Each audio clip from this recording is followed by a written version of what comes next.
I have a variety of assignments this afternoon. Among them, I don't. Okay. Among them, news items, thank yous, history, and projections into the future, which I intend to do in about 3 minutes flat. All right. First of all, a note of sadness. A memorial service was held at an annual program meeting of the Council on Social Work Education in St. Louis in March in tribute to Ernest Witt. Is that correct? Whitty? Participants in the program were Catherine Kendall, Corrine Wolfe, and Charles Gazzetta. Copies of these papers are available at USC in the library. Ernest Witt's personal professional papers are on deposit in the Minnesota Social Welfare Archives. And then I think this is particularly fun. Friends of Israel Smith will be pleased to hear of his marriage in January to Arlene Goldman. Israel and Arlene are living in Phoenix, Arizona. They first met over 50 years ago. Both had recently lost their companions and very happily found each other.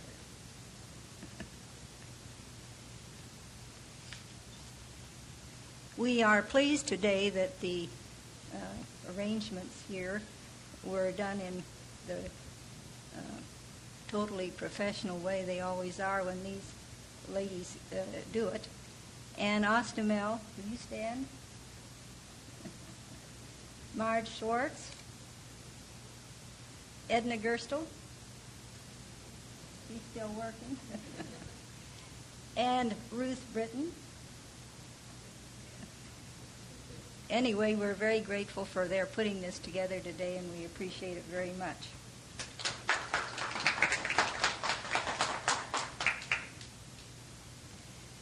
This organization was started in 1978 in an informal way. Some informal meetings were held in Berkeley, and in 1979 it was formally incorporated. I remember, I told George today, the informal meeting in Berkeley, because it was on that day that was the first time I ever spent $1,200 for a book at the Berkeley Press. At any rate, it was the opinion of the informal group that something needed to be done about preserving records of social welfare in California on a formal basis in alliance with universities. The Berkeley Foundation is still involved with this organization and handles the funding of the program in Northern California. Last year, we made a decision that we wanted to formally be sponsored by USC. So we redid our bylaws, and we now have a formal commitment to USC, and happily are trying to build archives. Also, during this, and to bring you up to date, thanks to Francis Feldman, we have a project proposal into the National Endowment for the Humanities. We haven't heard whether we've succeeded or not, but things look somewhat hopeful. We also have initiated oral histories. The last one that was taken was of Genevieve Carter, I believe. Is that correct, Francis? The last. Oh, all right. At any rate, there are several in this room, I'm sure, that should be part of those oral histories, and we'll hope to get around to you. The other part of that the board has been involved with is urging agencies to house their historical records here at USC. I think we've made some progress on that, but it has been slow. But we urge your support on that. The kinds of things that you can do to help us are to influence those groups and agencies in which you've had some affiliation to look to USC to house their records. We also need your suggestions on individuals who might have records that would be important, and I think probably some of you are those people who in your garages and in your file cabinets have things that would be helpful to an archive. I think also that we need your assistance in pinpointing those people that you feel you don't want to lose their part of the history, and that we hope we can get on oral history kinds of tapes.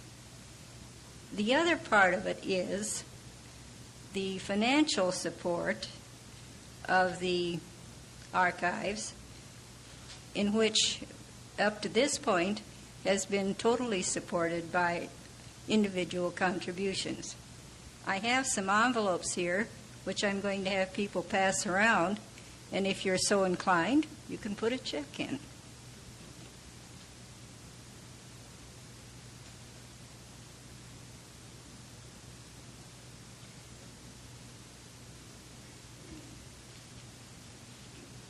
I am constantly reminded, and I think it's one of the things we've lost, but we're repetitive in what we do. And our crises in social services tend to repeat themselves. I never will forget at one of our meetings somebody bringing up an article on child abuse problems 60 years ago. Archives can help, I think, in helping us not to remake the wheel and not to repeat our mistakes. I think as research items it's terribly important. But I also think linkages to the past are important to train the future. And now I'd like to turn this microphone over to Milt Goldberg, retired executive director of Big Brothers of Los Angeles, who's an alumni of UC Berkeley. Okay, Milt. Always had trouble with that around this part of the country.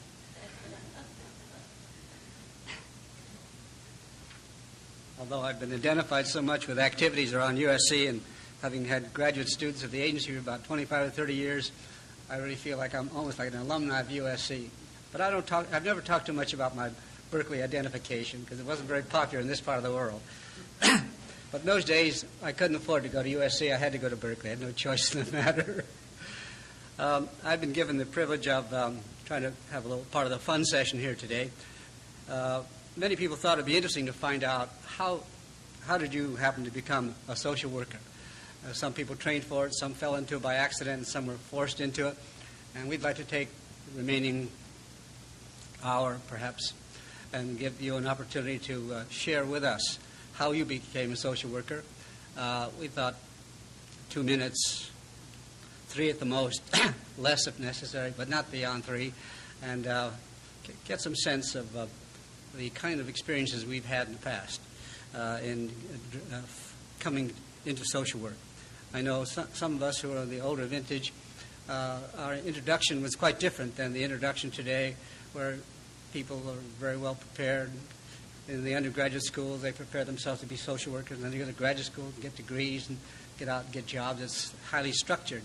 But I'm sure many of you weren't so structured. You either fell into it or were pushed into it. So let's start out. And if the volunteering doesn't work too well, because I'm an old group worker, I'll help with the volunteering a little bit and encourage.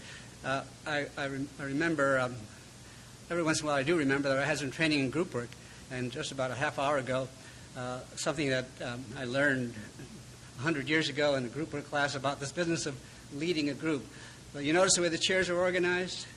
That's my deep investment in group work training. Everybody has to be in the front row. There's no second row, although I see a couple of recalcitrant. And of all people, this Northerners who's top grouper, you better get up in the front row now. And you, John, you better get up in the front row. You just can't be in the second row. What's that? All right. I think it's Harley Trecker taught me that. The one thing I think that's one of the few things I learned from Harley Trecker is how to organize a group here. All right. Let's start out. And I understand that a couple of people just can't wait to do this, so we'll give them a chance to do this. And Winnie, we'll start with you and come up here. We were hoping to have a roving microphone, but we discovered that they didn't have a roving microphone, so we'll do it here. We're taping this for the record. Oh, good. I'm very glad. I'm confident it belongs in the archives. I do have a secret to share with you since we began the meeting with vital statistics. I'm happy to announce that Ann Ostermel had a birthday yesterday, and she will be able to vote in 1988 for the president. I think the reason that I've been elected to start this off is because I happen to be, either way you take it, I'm awfully old. Our social work started a long time ago, because everything that I have to say would no longer be possible for any budding social worker today. You'll have to understand, and I'll make it brief in 3 minutes if I can, but I started out in a part of rural Arkansas and Louisiana which makes Appalachia look progressive. I arrived in California in 1933 in the bottom of the Depression in a junior college, and it was clear that if I made it through 4 years, I had to be prepared to support myself when I graduated. What to be? I didn't know what to be. I had to make a living. In the meantime, I was grazing in the library one late February afternoon in 1933 and discovered a whole section called Government Publications.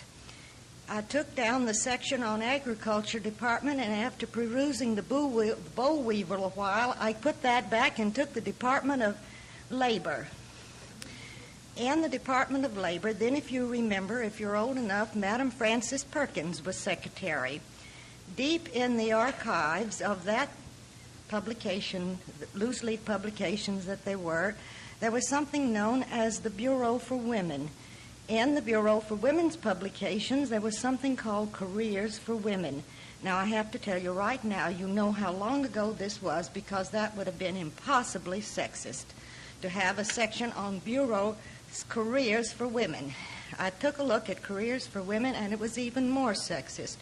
There was a school teacher, a typist, a secretary, a nutritionist, a nurse, and in the last section, there was something called a social worker. I had never heard the name before. I read it. Now, you will note in this Careers for Women, there were no engineers, there were no doctors, there were no lawyers, there were no bioscientists, and in the teaching, there was no place for a woman in a university. It stopped at secondary education. I read under social worker, and it was a dream world. You dealt with little children that you gave to happy foster parents and to happy adoption agencies. This was in the bottom of the Depression, and there was no mention of public welfare. There was no mention of mental health. I was going out to hand out babies. I went down to UCLA in the fall of '34 and told Dean Reber I wanted to be a social worker, and he said he didn't know how to get from here to there, because he never had any call for it before. He said if I would go home and come back in a few days, he would ask his wife, who did some volunteer work. I went back in a few days, and she said that she had talked with a Dorothy Delapole. Does anybody remember that name? Hold your hand up, a traveler's aid. Dorothy Delapole said you had to go to graduate school and that you should take all of the sociology and psychology possible. I took all of the psychology that Dr. Gilhausen ran through those rat mazes at UCLA. I took that one professor of sociology at UCLA. He taught 3 courses. I arrived here pristine at USC in 1937, never having seen a live social worker or a social agency. It didn't occur to anybody to tell me to go see a social worker. In fact, no one knew where to find one. I'm looking still. I'm happy. SC accepted me. The profession has accepted me. And the next time we have Wednesday night testimonial, like I grew up in the rural South, I'll be glad to tell you what this procession has done for me.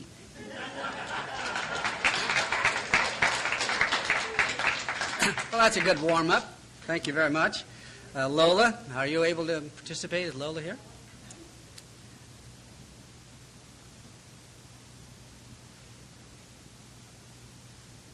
I've told my story to quite a few of you, I think, so you can put cotton in your ears and relax while I tell others who haven't heard my tale. I always talk about how I stumbled into social work, because I had never even heard of it or thought of it until I stumbled into it. I went to college. I wanted to be a teacher of English and social science in high school or college. So I went to, before UCLA came on and built a campus, to the old campus, which is now City College. And I was a graduate of the last class from there before they opened the UCLA campus. It was then called University of California Southern Branch. I knew that if I were going to teach, I would have to have additional work to get a credential. So I started to, I had my undergraduate work, as I say, at Southern Branch. I started then at SC to get a master's in English and a teacher's credential, which I received in 1932. And there were no jobs then, because the Depression, which I remember well when the crash came in '29, had really begun to take its toll. So I hunted and hunted and hunted for any kind of a job, and I was always told you're overprepared or you're underprepared or you've never had experience and so on and so on. I was getting to be very discouraged when one day, I lived in Long Beach at that time, I saw in the paper that a business college would give, quotes, free tuition in exchange for services. So while I'd had some typing in high school, I didn't know anything about other business college attributes, so I thought, if I can go there, maybe I can get a job in an office somewhere. So I went, and when the woman who headed that business college found that I had a master's in English, she says, I'll take you on right away, you can write all my letters. So I took business college courses, including dictaphone work, and then in about 6 months, one of my friends from high school days, the only one that I knew who had known something about social work and decided to go into it, called me one day. She was working for what was then called emergency relief before all of the governmental programs went into being, and said, how would you like to come over to the office? She knew I'd had dictaphone work, and do dictaphone work for one here who's going on 2 weeks vacation. So I thought, well, that'd be a good experience. I went over, and I did 2 weeks for that one, and 2 weeks for another one, and 2 weeks for a third one. When the powers that be in that agency discovered I had a master's degree, even though it wasn't in social work, because in that day not many people had training in social work, they said, why, you are eligible to become a social worker.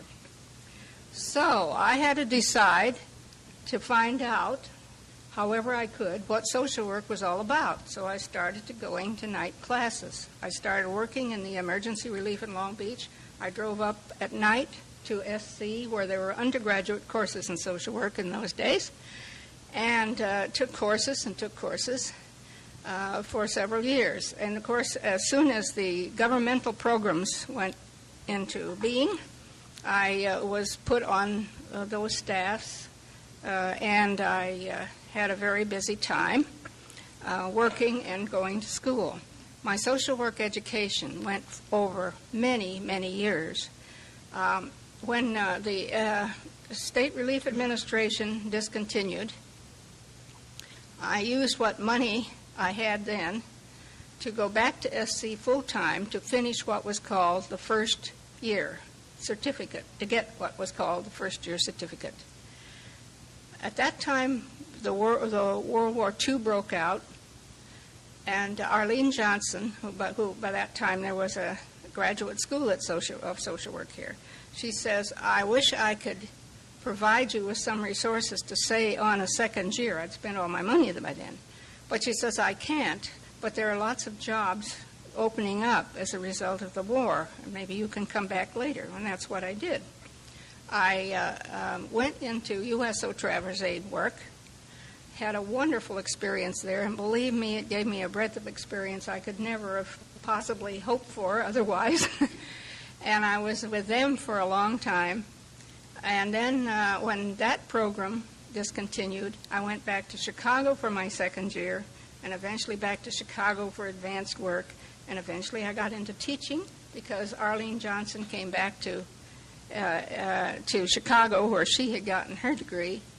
And I was just finishing a 2-year stint of postgraduate work at that time, and she invited me to come to SC.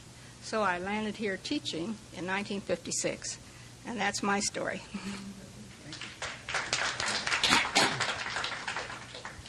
Well, John, why don't you volunteer to come here and make a presentation?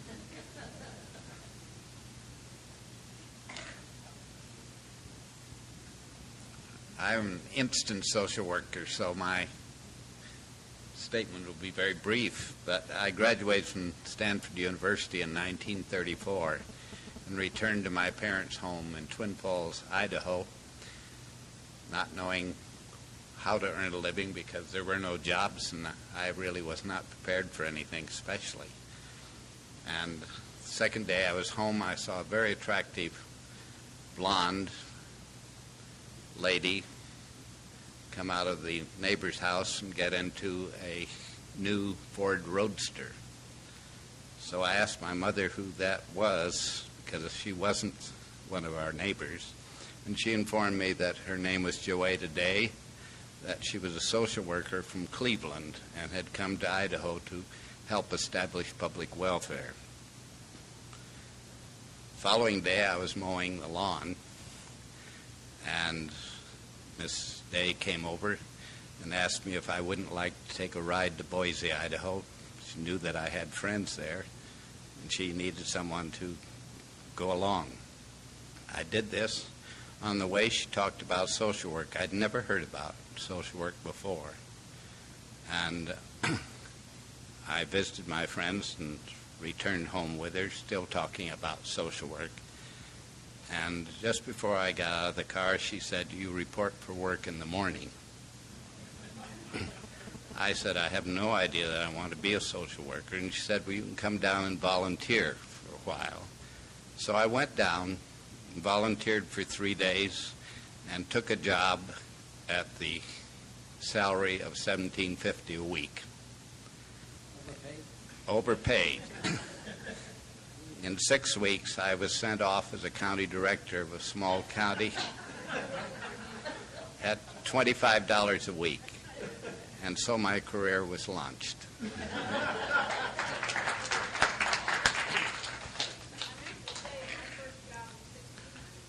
Yeah, well, it's a question whether really you were being overpaid or not in those days. Francis, would you like to share with us?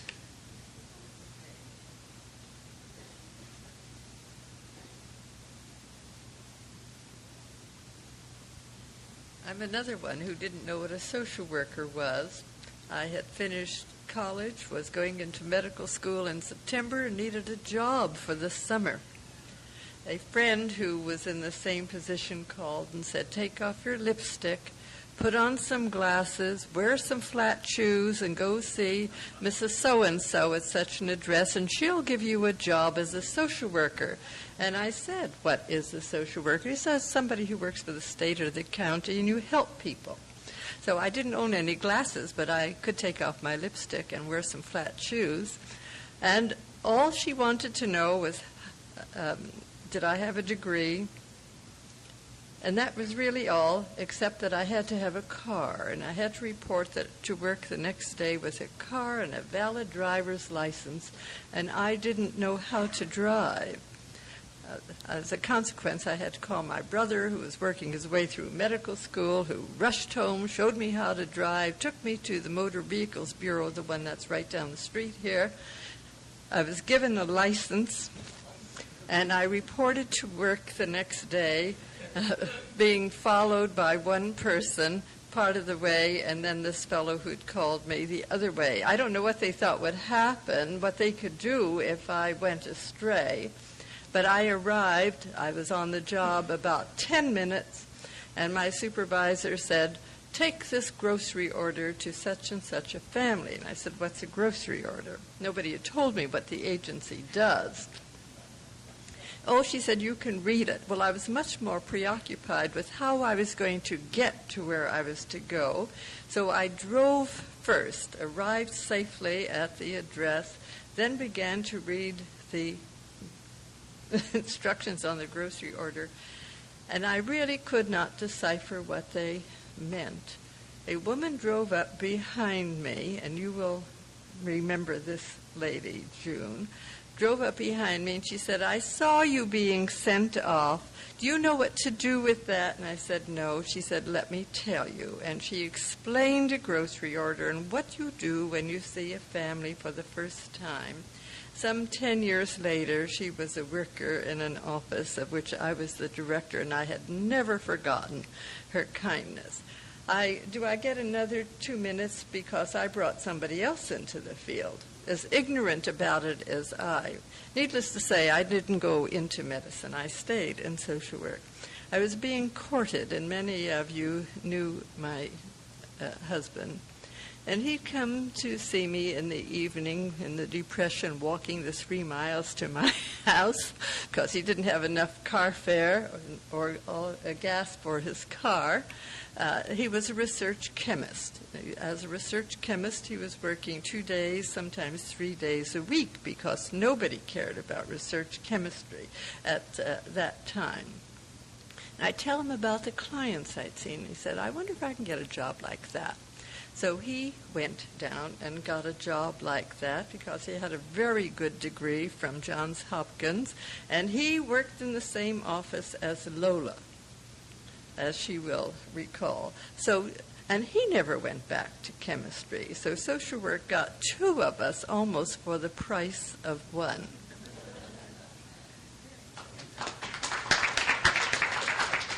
I'll take a moment to turn the tape over here. Edna, would you like to share with us? After Edna, I think we'll just kind of go around and follow around the seats. That way we won't be too selective. We'll do it at random, you know. Well, I decided when I was in high school to become a social worker.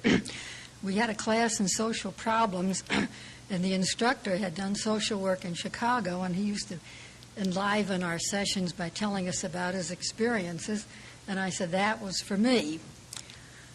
So I came to USC when they had the undergraduate program. That was in the days of Dean Bogardus and Bessie McClanahan. So I went through that. You're laughing. I went through that program, and I was off and running and started to work for the county. And then some years later, I met Arlene Johnson and was inspired to go to graduate school. Frances mentioned grocery orders. As she was talking, I was thinking about those horrible clothing orders. Do any of you know about clothing orders? They were the bane of my existence. Yeah. You had 2 lists, one from the county store, one from the clothing they produced on the WPA work projects. Your client would give you his or her order for what the family needed. You would consult these 2 different lists. You would send your order in. Of course, by then, half the clothing was gone. Your client became very angry with you. That was really the bane of my existence. After graduate school, may I say that life became a little more interesting and profitable in a way.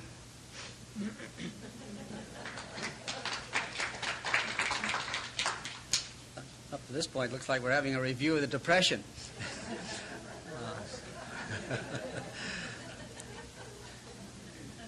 I heard somebody on television yesterday was predicted we're going to have a depression in a couple of months from now, so maybe. All right. Mel, how about you coming here, and then we'll go right on, and Marge, you'll follow after, and Ms. Peterson after that. My work is done for the day. Well, I go back to the Depression. I'm probably the oldest person here. And 79 yesterday. And I'll never be 80 because I'm going to go back the other way. I'll be 79 next year. You might as well know it. But when I came out of college, and I'd had one experience, and the family wanted me home, and our department, State Department of Social Welfare, didn't have a single college graduate in it. We had quite a formal structure. It was the second department in this country. The person who was put into the commissioner's job, and he was an excellent gentleman, Charles Henry Johnson, he was a foundling in New York City at a time when there were no agencies for handling the problems of children, and each child was named Catholic, Protestant, and Jewish in turn, and given a name, and the men around the court would always follow these youngsters and help them. And someone suggested to him that he become a court reporter, which he became, and then he secured a scholarship for Harvard out of this, and became a Doctor of Divinity, and that didn't suit him at all. He went through the whole course, and as an alternate to it, he was offered the job of Commissioner of Social Welfare of the state of New York in 1914. Well, I came into the department because his secretary was in Europe, and I had taken a course and was able, if the commissioner wasn't looking, I could waste a lot of paper, and it was all engraved. I had that job, and the secretary returned, and everybody was very jealous, and I had all this antagonism because I had a college degree, and that was all I had. And so he sent me out on there's a civil service item here for representative in the Department of Institutions. And they sent me over to do a report of an agency called the House of Refuge on Randall's Island. Maybe in your history books you remember the old House of Refuge, founded in 1809. And I got there on a very hot day. No one had briefed me. I got there on a very hot day, and here were young kids in tattered and torn khaki, being marched in. They were on the parade, and they were marched in for chow at 5 in the afternoon, and then marched down to their cells.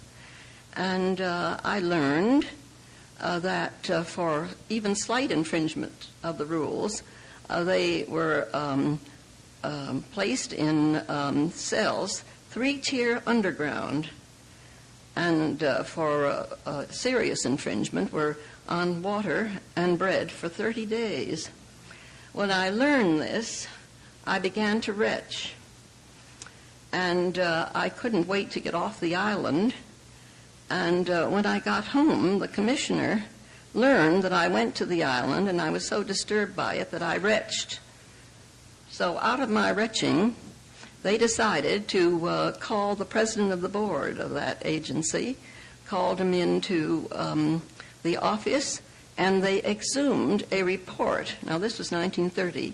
They exhumed a report done by William Pryor Letchworth, if the name means anything to you from your social work history. They exhumed this report, and he wrote it in 1913 and had suggested then in strong terms that this agency be demolished. Well, they exhumed the report and had the entire board in, and within a month that agency was changed, and here I was full of guilt. I didn't know what I had done or why. All I had done was retch. That was my introduction.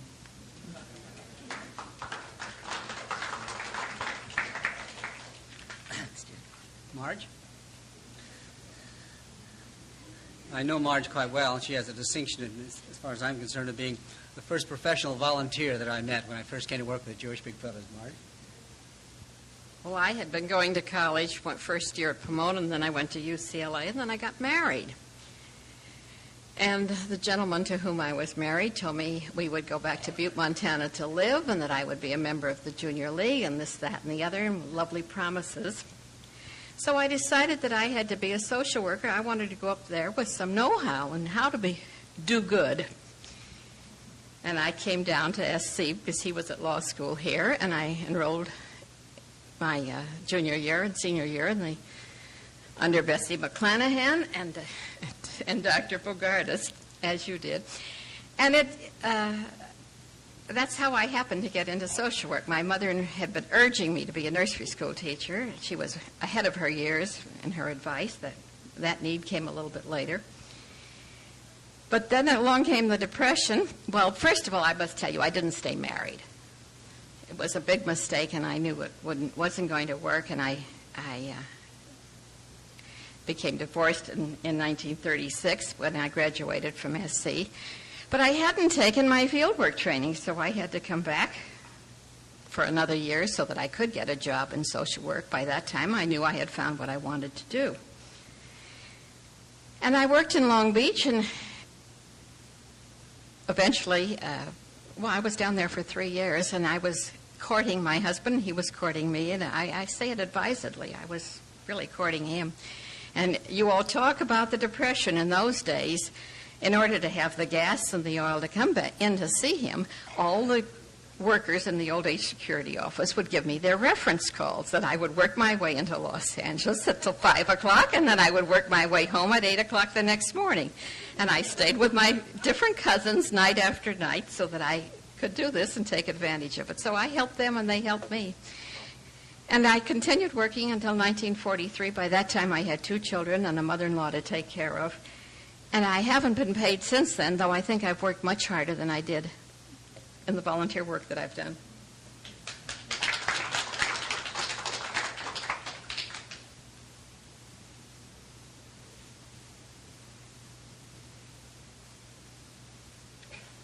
Well, I'm of the vintage that stumbled into social work, too.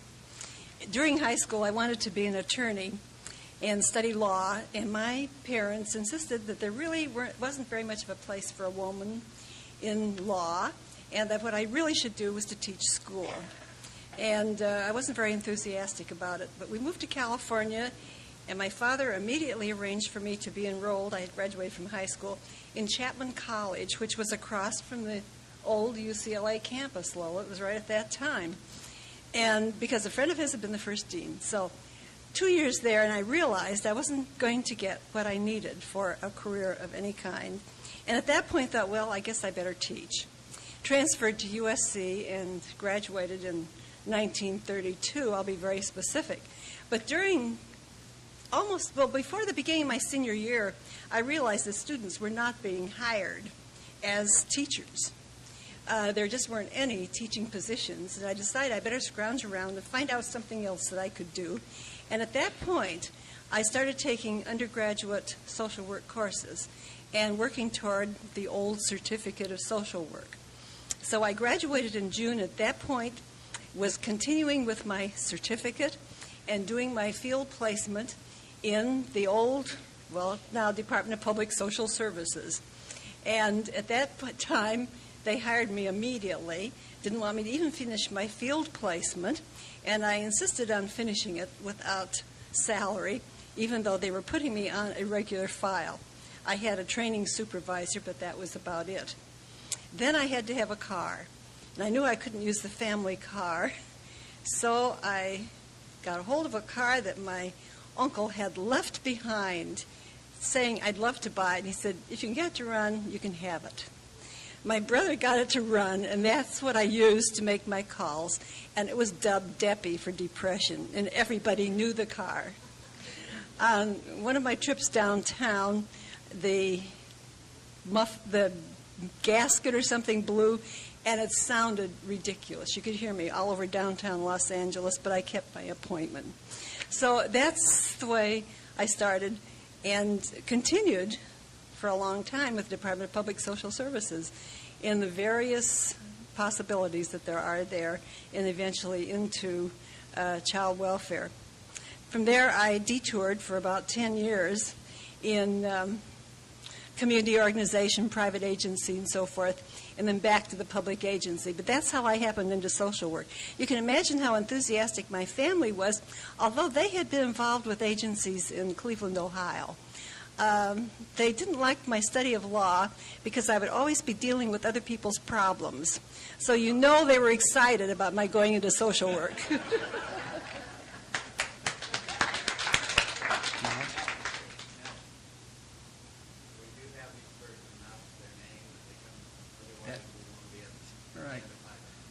Nora Peterson? Marion Peterson. Thought everybody knew Marion Peterson. Nora Wilson. First job I ever had was Jewish Family Service, and Nora was my supervisor. I'm not sure if it's so good to be remembered, but it's like that. Some of this is a very emotional experience for me. Well, I always have trouble in my height.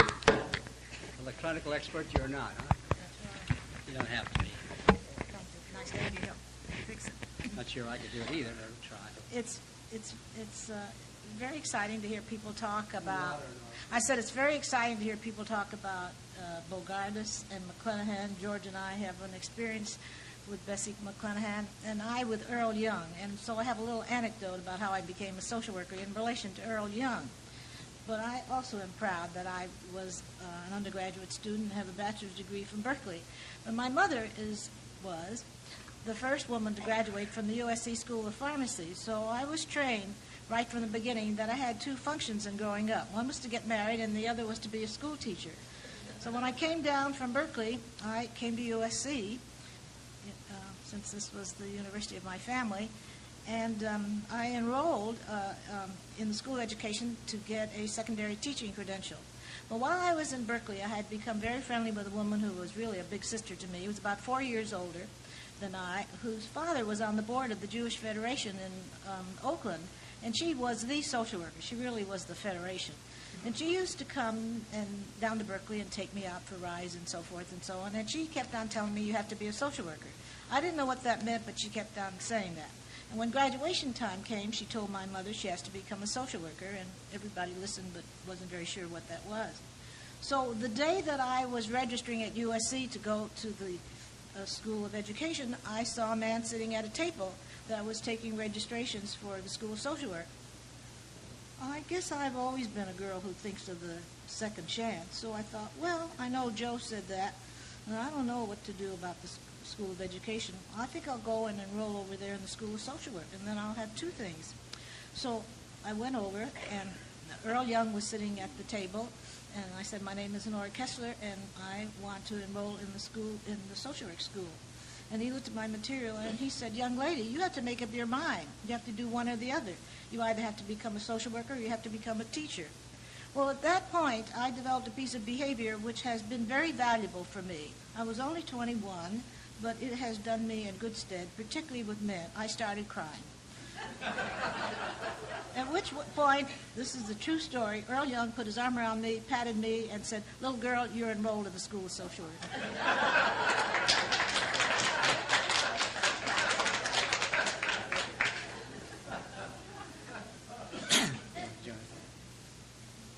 And you will introduce yourself. I'm Lynn Iglitzen, and I'm an interloper in the sense that I'm not a social worker, but I will tell you who I am and what I'm doing here in the School of Social Work. I am, in fact, the Director of Development for the school, and the bottom line is that I had occasion to meet Bob Roberts as I was making one of a number of career changes into the field of development, and he said, I'm joking, he didn't say young lady, but it could have been, you want a real challenging job, you want the most challenging job in the world of fundraising, social work, and that's really what I'm doing, and I think he meant the challenge in the sense of how hard it is to raise money in social work, but I also will say that it has been a lot of fun. I've been here a little over a year. Just quickly, I am a political scientist, and if you think you have stories about social work, and especially women, I could tell you plenty. Frances knows, and I'm not going to do it. This is a day where I began the day talking about myself because Frances gave my name to somebody, and there's going to be a little story about mothers and daughters for Mother's Day in one of the local papers, daughters who follow in their mother's footsteps. I suppose a lot of us have them. And anyway, I'm very pleased to be here. I know a number of you, and I'm just enjoying your stories. Thank you. So far, so good. Young man, how do you like that title, huh?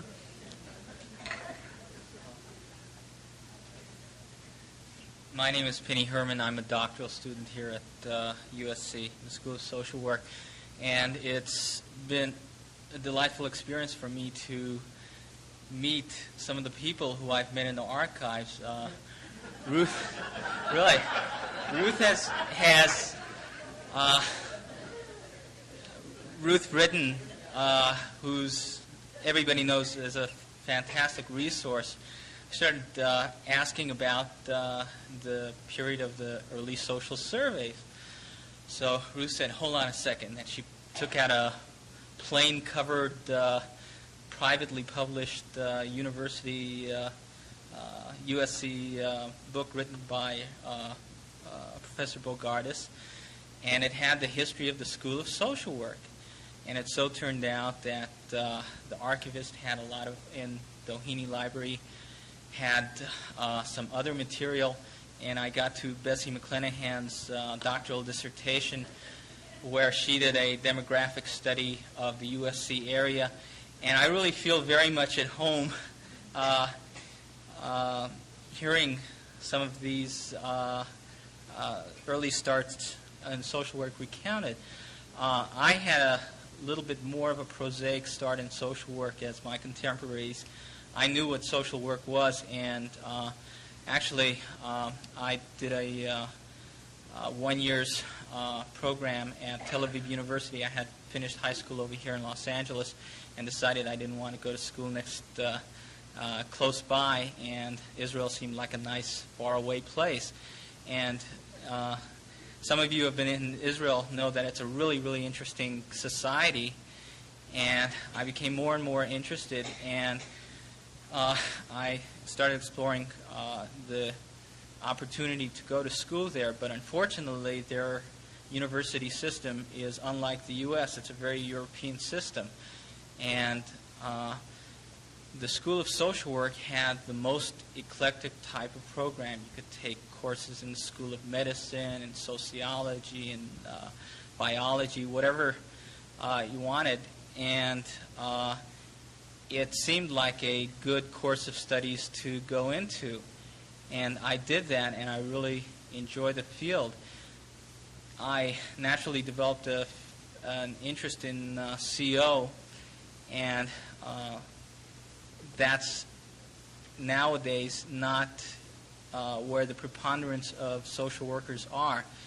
And it's not always the most comforting existence. And one of the places of solace that I've really found lately are the archives. I've discovered that in the 50s, the issues of research and social workers as researchers were how they felt out of place within the profession and grouped together. Those kinds of things were really very current at one hand and very much in the archives on the other hand. They've been very good to me lately. So that's why Arnold, I have an idea that you didn't come out of depression. Come on.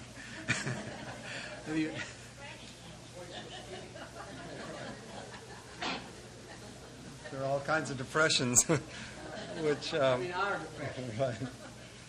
This meeting was very attractive to me because of the timing of it. In that at the end of May, I was given the very fancy title of Scholar in Residence, and I'm supposed to speak before a group of Jewish communal service workers at a major conference, and I'll be meeting with the young people who have either just entered or have been in the field for 2 or 3 years. And what's been interesting is to hear how I think most of us have talked about the word stumbling has been used a couple of times, that we've stumbled into the profession, and that really describes my background. And when you said depression, I think it came out of a kind of a chronic crisis depression that I was in, that I found myself in social work, and that I had started undergraduate work really in the midst of a identity crisis, and went from pre-medicine to pre-law to accounting, and was really struggling and stumbling and didn't know which way to go.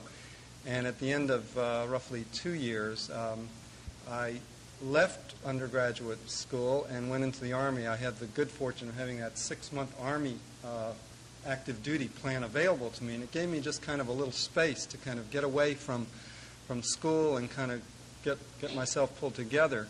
When I came back out of the service, only having missed 1 semester, I started majoring in history and minoring in sociology, and it was really the sociology professor that I had who had such a tremendous influence on me. And as I was completing my coursework in undergraduate school, he suggested I attend what was called, I grew up in Texas, a social work roundup weekend. And that was a roundup where the schools of social work in the area, there were 3, Louisiana State University, Tulane University, and the University of Texas, came together and presented a program wherein they described their course of study and tried to woo you into coming into the school. And as I was about to leave for that weekend and return home, someone mentioned, by the way, if you do decide to go to graduate school, the Jewish Family Service in Houston, Texas is looking for someone that they can provide a scholarship to. What's interesting there is I was 6'2" since I was 13. So in Beaumont, Texas, I was a giant, and I was a high school basketball player, and could have easily gone, more the group work, recreational field. And they said Jewish Family Service. I really didn't know what that was, but I went by and met with them. They offered the scholarship to me, and I went to the School of Social Work at Tulane University with an obligation then to return and work in the clinical field. So it was really out of that kind of experience that I ended up in social work, in the clinical field, and have been in the Jewish Communal Service field throughout my career. Ben?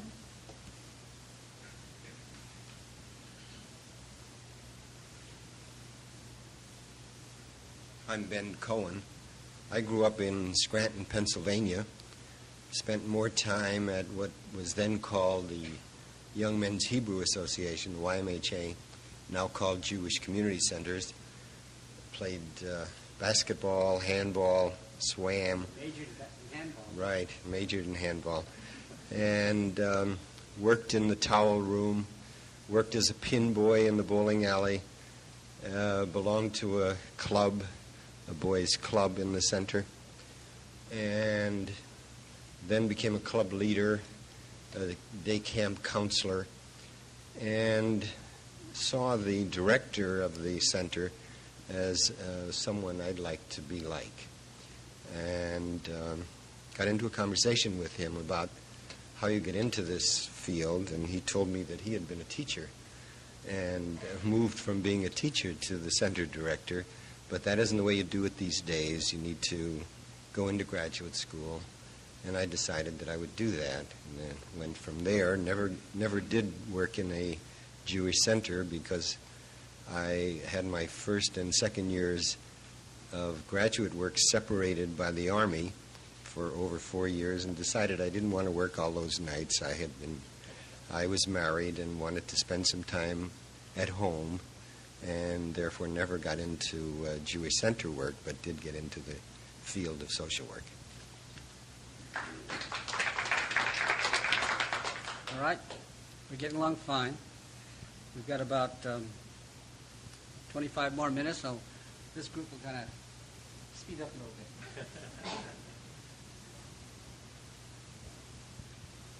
I'm Don Lee, and I did not stumble into social work. I got into it very planfully for money. I may be the only social worker who got into it to get wealthy. And I'll tell you how this happened. I was working here at SC as a student. I was a sophomore in the old student union. And there was a very lovely young artist out in this little courtyard there doing a whole mural. And I was a photographer, and I found photography always was a good introduction for beautiful young women. So I took pictures, and as it turned out, she invited me up to where she lived to bring the pictures up that she was going to use in her thesis then. She lived in a gorgeous home in the Silver Lake district, just... I cannot remember a day in my life when I did not want a career working with children from my very earliest childhood. My first idea was to be a kindergarten or first grade teacher. However, I moved into, when I chose a major in college, it was psychology. I got a master's degree in psychology. I went into graduate work in psychology. This was at the University of Washington. I learned a great deal. I had a very good scientific education in psychology. But the further I got into working toward a dissertation, the more I realized that would not help me to understand and work with the people I knew. I'd worked in a nursery school. I'd worked in youth service agencies. I'd conducted nutrition camps. I conducted a camp for diabetic children. I did lots of things. One day in frustration, I talked to a professor who was a sociologist, and I was taking a class in the family. The only dissertation they would let me do was on conditioned response theory. He said, "Well, you know, there's a school of social work. Maybe you'd find a better home in social work." That was the first I ever heard of social work.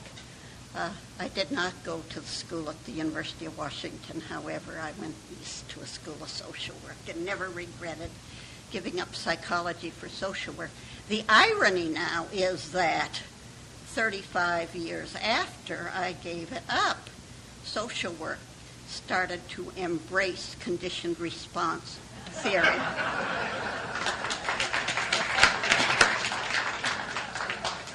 Right, sir.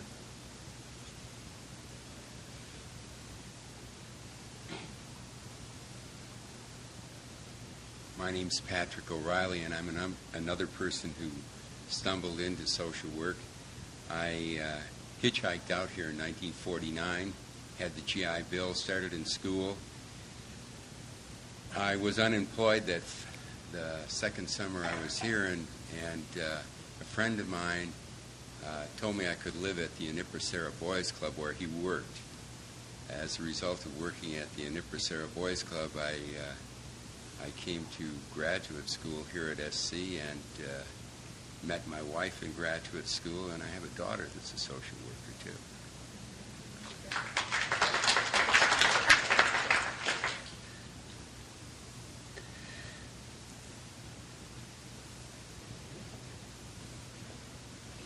I'm Leon Rosenfeld. I didn't stumble into social work or fumble in. I kind of bumbled into it. Tumbled. I'm not sure what the word is. But at any rate, it's kind of a family story. I did my undergraduate work at what is now the University of Texas at El Paso. That it was the Texas College of Mines and Metallurgy in El Paso. And in my junior year, I had a wonderful sociology professor who happened to mention social work. It was very interesting, and I passed it off as just interesting. I didn't really internalize it, as we say.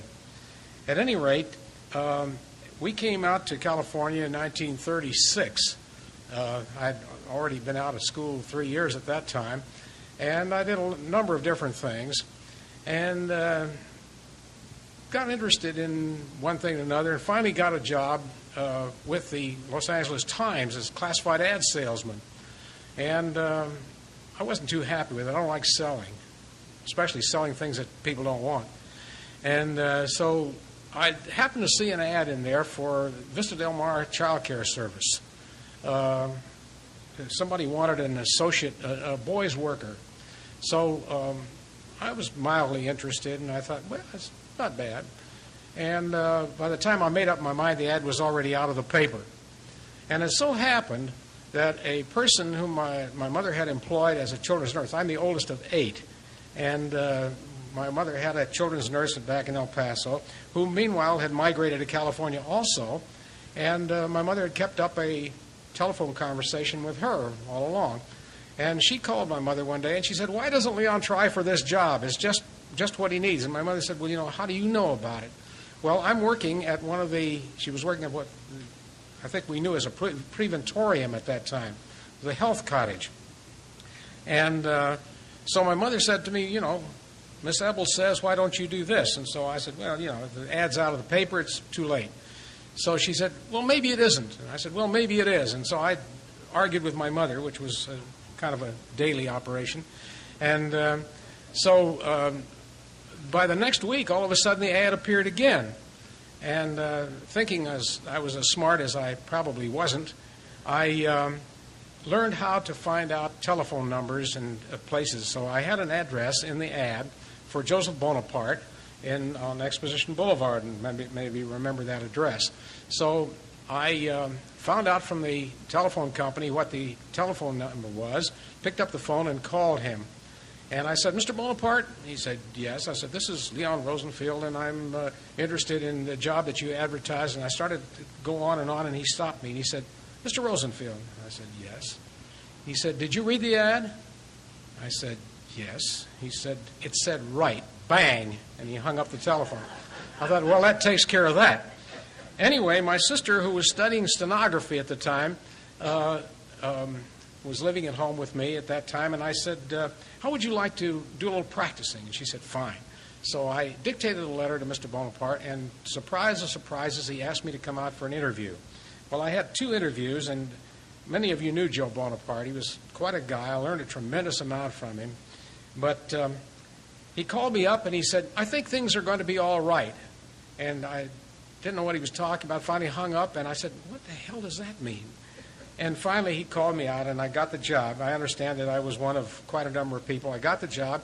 I was there for about 6 years, and realizing I only had a bachelor's at that time, I was in the service for about 3.5 years after that, and tried some other things, and then I decided, this is silly. I don't like what I'm doing. I'm going to go back into social work. I tried to find out something about what I could do, and got touted off of it, and everybody said, no, you've got to have a degree now. So I applied to SC, and I came to SC and took the examination and so forth, and I was an alternate. And I wasn't sure I was going to get in because I was too old. At that time, I was 37. And finally, somebody dropped out, and I got in. And one of my favorite questions always of Arlene Johnson was, are you sorry you let me in?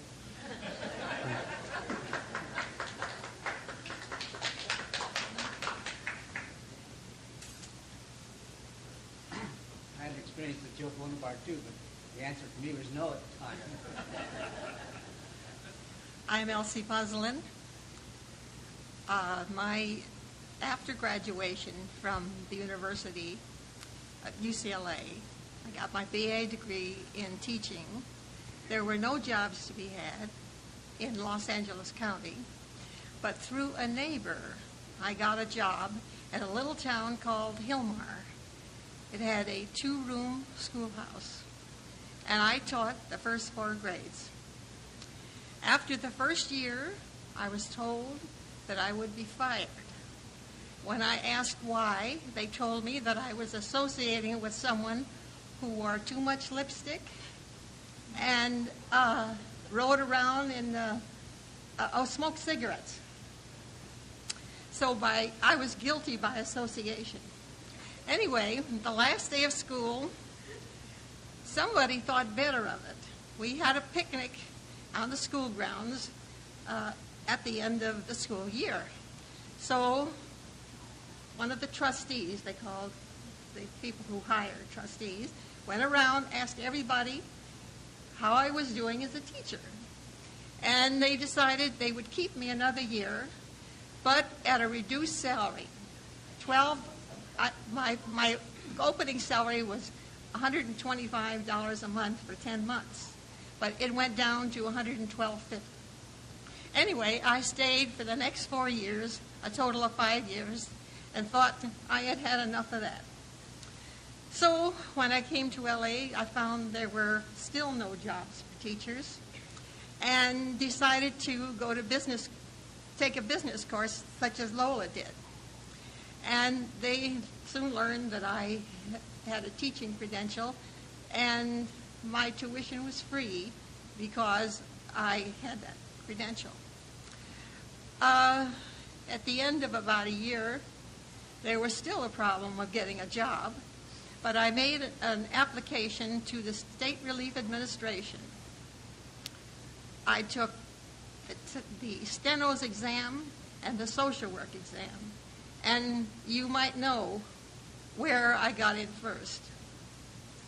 Well, after 4 months in this property section, I was so bored. It was absolutely awful.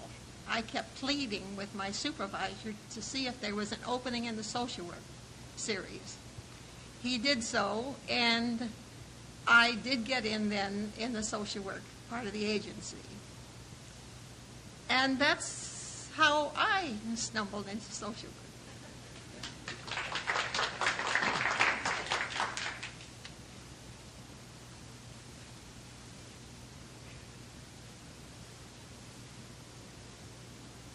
I'm Laverta Ward. Unlike most of you, I am not a social worker. I am in the profession. Thanks to Mrs. Smith, I am her invited guest. I have worked at MAC, which is McLaren Children's Center, correction, for the past 6 years, and I've also been in the Department of Public Social Services for approximately 12 years. I do look forward to attending USC School of Social Work in September, and I'd like to say thank you for allowing me to share a lovely evening with you. Gentlemen.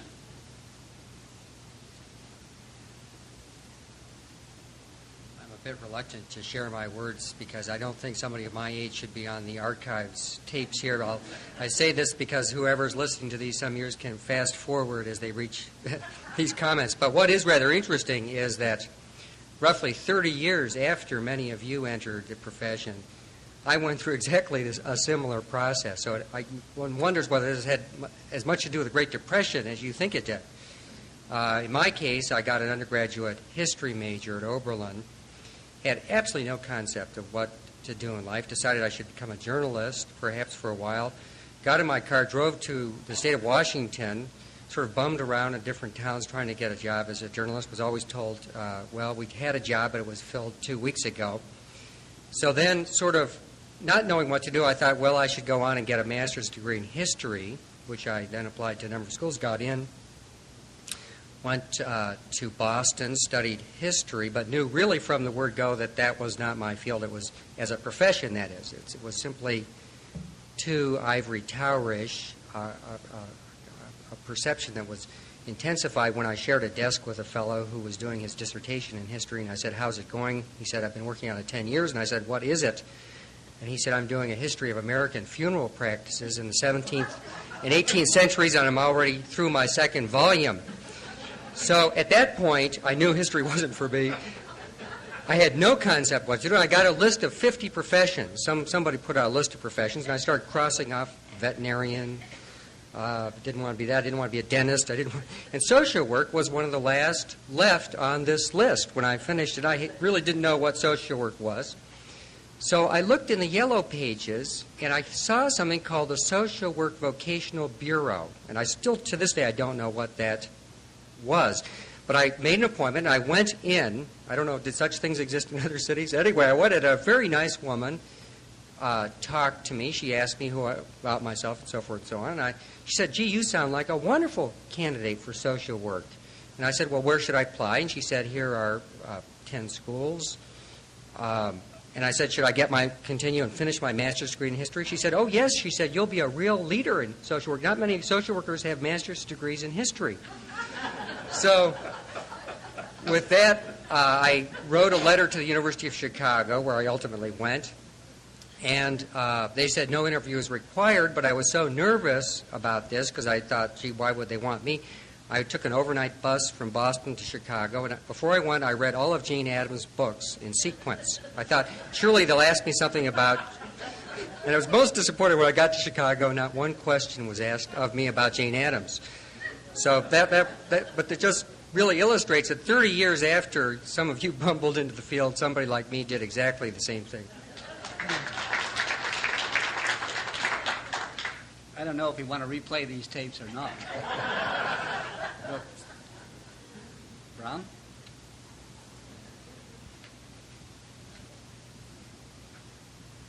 Well, my name is June Brown, and I think of myself as second generation.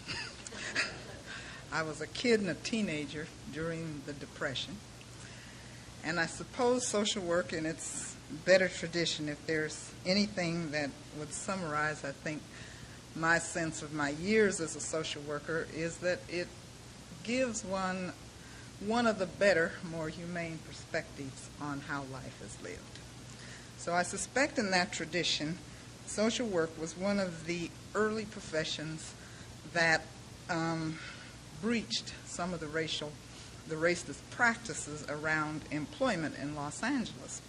Because as a little kid, and I remember maybe a half a dozen black social workers, all of whom were young, appeared really pretty glamorous, and they all had cars. So somewhere in the back of one's mind, you got the idea that that was an interesting thing to be. But I grew up with a school teacher, and the whole perspective was, you will go to college and you will become a school teacher. So at UCLA, where I went because the tuition was $25 a semester, I was a Spanish major with a full plan to be a secondary teacher. When I graduated, I was pretty sure that I didn't really want to do that. And I didn't really know what I wanted to do, and as I went out in the world with this Spanish major, nobody was terribly impressed. You speak the language, but what do you know else? So I had numbers of applications, and I really didn't have much commitment to any of them. Wherever I could get a job by this time, I was interested, and so I went down to the civil service and registered for the social work listing. And one day I got a postcard that said, at 670 South Ferris Street, you should come at 1 o'clock on Thursday for an interview. Signed, Francis Lomas. So I called my friends and I said, guess what, I've got this interview. And the discussion was, you'd better wear stockings and look mature. And you should wear a suit, but I didn't have a suit. So the best I could do was do the best I could. This trip on the bus and the streetcar was endless from where I lived to 670 South Ferris. And I got there, and here was this very proper lady. And we had an interview. And I don't remember. She seemed rather non-committal. And that was somewhere about the 1st of October. So I went home, and I heard nothing, and I heard nothing. And then on November 5th, I got a telegram that said, report to work in a week. And I thought, isn't this fantastic? It's my birthday. You know, what an absolute coincidence. Well, the fact of the matter was I wasn't 21 until November 5th, and so she held this application until I could be deputized. Francis and I will have a 40-year anniversary next year. The one thing that my experience in working my first social work job with Francis Lomas Feldman as director has proved to be a serious handicap to me and to people in public welfare in the city. The handicap is that I know public welfare can work well, and I feel that we have an obligation to continue to insist that it work well.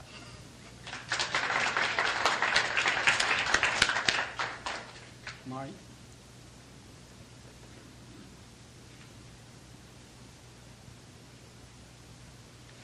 I'm Maury Ostemel. In 1932, I got a bachelor's degree from Reed College. While I was there, I specialized in political science and with a minor in education.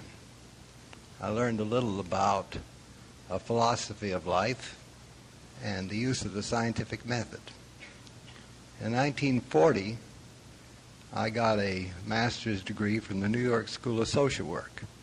I promise you I won't take 8 minutes to describe those 8 years that intervened.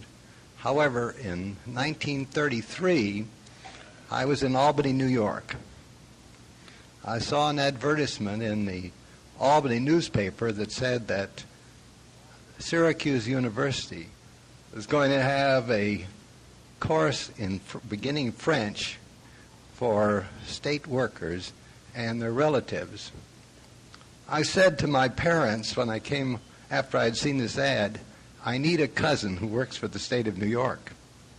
My father says, we play bridge with a couple who have a daughter who works for the state of New York. And so I said, the next time you go, I want to go with you to meet my future cousin. I went, I met her, I married her, I didn't take the French course. However, after being in the business world for 6 years, the owner of the business decided to retire and I had to do something else. And I said to a lady who happened to be my wife and who was the assistant director of the city and county welfare department, you know, maybe I ought to go back to college and get a doctorate degree so I can be a city manager. She says, oh no, you should go to New York. Dr. Pettis, you should see Dr. Pettis, the dean of the school, Dr. Pettit, the dean of the School of Social Work there, and become a social worker. And besides, I think that you'd find that a very interesting profession because I'm in it, and I went. And you know the reason I went? You have to know more than your wife.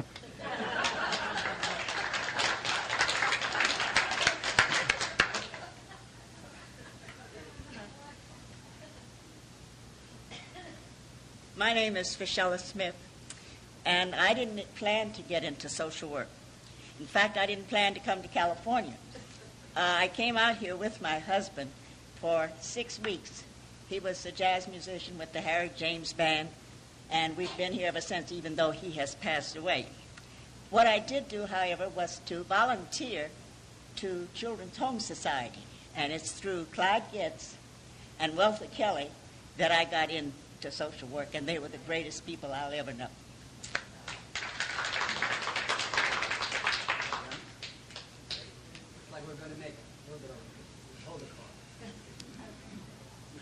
My name is Frederick Anderson. I think that today marks the 20th year that I have in social work. I planned to go into social work because I took a major in sociology, but I noticed that the sociologists weren't operationalizing anything they were doing. They were just teaching it, and nobody was doing it. So I inquired, because I'm a native of Los Angeles, I said to my professor, where can we take all this good stuff and apply it? And he said, why don't you look at a School of Social Work? So I entered the School of Social Work at San Diego State. I had been accepted at the School of Social Work at the University of California, Berkeley, but Mario Savio was holding forth. Huey Newton was about to hold forth. And since I really could not deal with the whole notion of nonviolence at that time, I was guilty of not being able to handle that. I felt I would be caught up in whatever was going on, and I didn't want that. I went to San Diego State because of Ernest Whitty, who had been the chair of the Council on Social Work Education. And probably my matriculation owes as much to the selective service system as it does to my academic ability, because the Vietnam War was on. We had had a riot in this city. One thing I must say is that when I did my doctoral work, it was necessary for me to do it through the oral history method, so that, and June Brown and Bruce Jansen know very well, the tortuous process of dealing with reconstructing something where there are no written records. I think one of the most important things for me to say about social work and for it to be recorded is that when I was on campus and on the campus of many universities, you could count the black graduate students, and 9 times out of 10, they were matriculating in a School of Social Work. I think it's one of the few professions where its creed is matched its deed. Now the other professions are open, but I'll tell you, 20 years ago, 22 years ago, there was no profession no discipline that I knew of that was going to give one a stipend to go for 2 years. And after working 4 years, 5 years to get my BA degree, the idea that the United States Children's Bureau was going to pay me to go to school was unbelievable. So I've been dancing on my eyebrows ever since, and I know I made the right decision. Thank you. Why don't we close this session by turning it over to Kay and have Kay tell us how she got into social work, and then carry on from there, Kay. Thank you very much. No, I started out as a volunteer here in Los Angeles, and the thing that got me started was a baby buggy. And if that sounds strange, Ethel Toll recruited me to work for United, at that time, Community Chest campaign, and I had 2 little ones. And so the best way to raise money, I found, was to have 2 little ones rolling up to a door and saying, "Will you contribute?" At any rate, that was the beginning.